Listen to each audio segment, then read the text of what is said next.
राजा अंग ने तप आराधना करी, देवी शक्ति दानव शक्तियों ने मिलकर के सागर मंथन किया। सागर मंथन किया, हलाहल विष का प्याला निकला। क्या निकला? हलाहल विष का प्याला। पर जिनका मन अमृत से लगा रहता है वो जेर को भी तुच्छ समझते, जेर को भी हल्का समझते, और वो कहते कि हमें अमृत चाहिए, और जिनको अमृत चाहिए वो जेर से कभी डरना मत। जेर क्या है? कड़े शब्द, हल्के शब्द, अपना पराया, किसी का अपमान। कल आपने कथा सुनी थी, गुरु का अपमान कर दिया था और वो रोया, लेकिन उसकी माँ ने नेक नीति का ज्ञान दिया और उसको एक अच्छा मार्गदर्शन करा दिया और वो निकल पड़ा तो उसको वो मिला जो जगत को कभी मिलता नहीं है। उत्तम पदवी मिली ना उसको। तो ऐसे ही राजा अंग ने भी तप आराधना करी और एक अपनी आराधना, अपनी साधना में भगवान को प्रकट कर लिया। आपकी साधना में ही भगवान है, आपके आचरण में ही भगवान है, आपकी जिज्ञासा में ही वो ताकत है जो आप उस परमात्मा को देख सकते हो, परमात्मा को बुला सकते हो। कमंडल में जल भर के लाया राजा अंग, उसमें मत्स्य अवतार प्रकट हो गया और मत्स्य अवतार प्रकट हुए तो उन्होंने मार्गदर्शन किया कि राजन ऐसा प्रलय आएगा, बड़े बड़े पहाड़ डूब जाएंगे, ये धरा डूब जाएगी, कुछ नहीं बचेगा। फिर किसका अरमान करते हैं अपन? इसके बलबूते जीते हैं। यदि जीना ही हो आज के बाद तो भगवान के बलबूते जीना, संसार के बलबूते मत।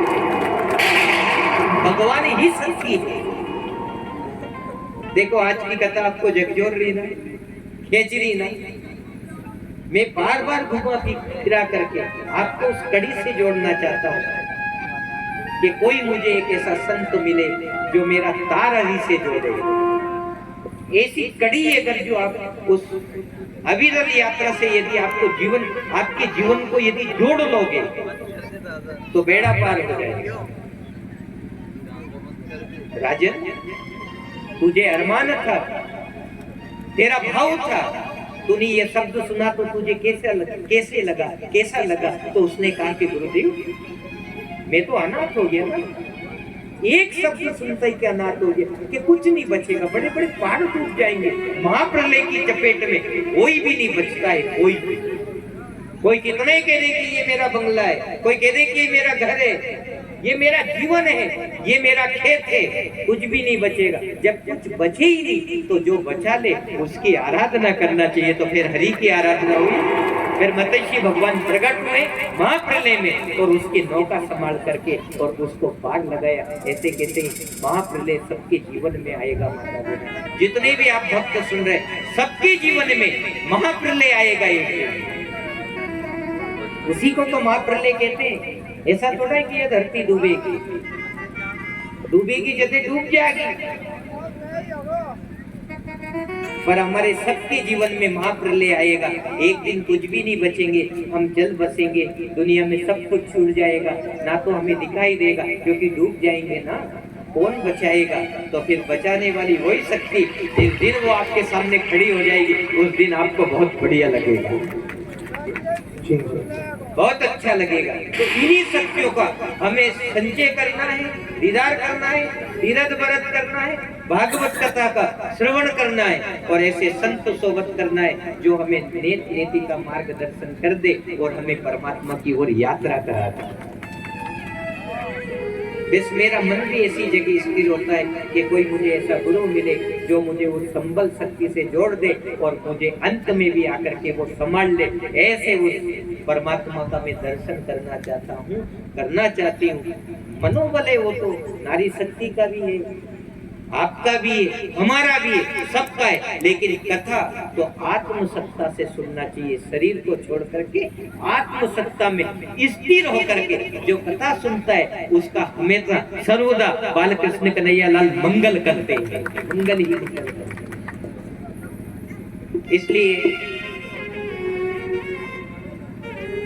गजेंद्र की अष्टम स्कंद में कथा है, आप सुनते हो कि वो अपने के चक्कर में ये भूल चुका था कि जब डूबते हैं, जब कोई नहीं बचाता है, केवल सिर्फ केवल परमात्मा बचाता है, और ये अपने अपने में लगे रहे, पूरा डूब गया, तिल बराबर बची। जब वो अविनाशी शक्ति याद आई उसे, और उसने भजन गाया। ये भजन गा लेते हैं, फिर अपन भगवान कृष्ण कन्हैया लाल की ओर यात्रा करेंगे। 9वां से 10वां स्कंद, और 10वां में बाल गोपाल कृष्ण कन्हैया लाल का प्रगट्य हुआ मध्य रात्रि के समय, और वासुदेव एक टोकरी में बिठा करके उनको ले जाते हैं गोकुल में। ये परम सौभाग्य था हमारा, और वासुदेव जी का, जो कि हमें बाल कृष्ण कन्हैया लाल का दर्शन भी कराया और उसकी लीला देखने और सुनने का मौका भी दिया। यही महापुरुष तो ऐसे भी होते हैं, हम तो केवल कथा सुनाते हैं, लीलाओं का वर्णन करते हैं, पर ऐसे महापुरुष भी हुए कि उसका दर्शन भी कराते हैं, लीला का दर्शन भी कराते हैं और कथा भी सुनाते हैं उसकी। ऐसे ऐसे समुचित वो पुण्य आत्मा इस जगत में, इस धरा पर आते हैं और हमको सबको जोड़ करके परमात्मा से चले जाते हैं। तो उन्हीं के आचरण और उन्हीं के जीवन को अपने जीवन में अपन को धारण करना चाहिए और नेक नीति का काम करना चाहिए। तो एक भजन गा लेते हैं और उसके बाद में बाल कृष्ण की ओर यात्रा करेंगे, क्योंकि अपना 3 घंटा पूरा हो जाएगा और बहुत जल्दी हो गया 3 घंटा।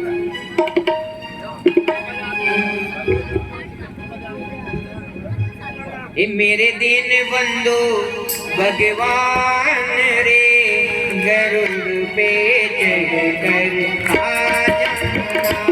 मेरे दीन बंधु भगवान रे,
बोलो सतगुरु